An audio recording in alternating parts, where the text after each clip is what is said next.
কথা কাটাকাটির জেরে রাজধানীর সায়েন্স ল্যাবরেটরি এলাকায় ঢাকা কলেজ ও আইডিয়াল কলেজ শিক্ষার্থীদের মধ্যে সংঘর্ষ হয়েছে। দফায় দফায় দুপক্ষের সংঘর্ষে রণক্ষেত্রে পরিণত হয় নিউ মার্কেট থেকে সায়েন্স ল্যাব মোড় পর্যন্ত। আহত হয়েছে ২০ জন।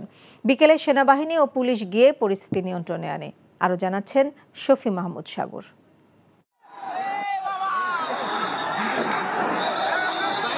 এভাবেই এক কলেজের শিক্ষার্থীরা অন্য কলেজের গেট ভেঙে সাইনবোর্ড খুলে নিয়ে যাচ্ছে। মঙ্গলবার সকালে তুচ্ছ ঘটনাকে কেন্দ্র করে ঢাকা কলেজ এবং আইডিয়াল কলেজের শিক্ষার্থীদের মধ্যে তুমুল সংঘর্ষ শুরু হয়।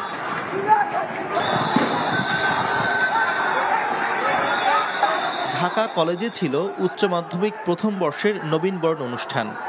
এর মাঝেই খবর আসে ঢাকা কলেজের এক শিক্ষার্থীকে মারধর করেছে আইডিয়াল কলেজের শিক্ষার্থীরা।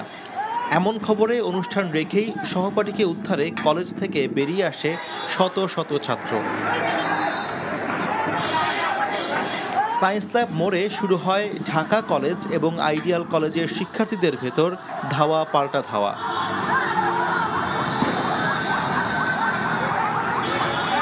কয়েক ঘন্টা ব্যাপী এই সংঘর্ষে আশপাশের এলাকায় আতঙ্ক ছড়িয়ে পড়ে। ইট পাটকেল আর লাঠির পাল্টাপাল্টি আঘাতে আহত হয় দুই কলেজের অন্তত ২০ জন শিক্ষার্থী। তাদের নিয়ে যাওয়া হয় ঢাকা মেডিকেল কলেজ হাসপাতালের জরুরি বিভাগে। রক্তক্ষয়ী সংঘর্ষ থামাতে এগিয়ে আসে পুলিশ ও সেনাবাহিনী। প্রায় ৩ ঘন্টা ধরে চলমান এই সংঘর্ষ থামে বিকেলে। শফি মাহমুদ সাগর, এনটিভি নিউজ, ঢাকা।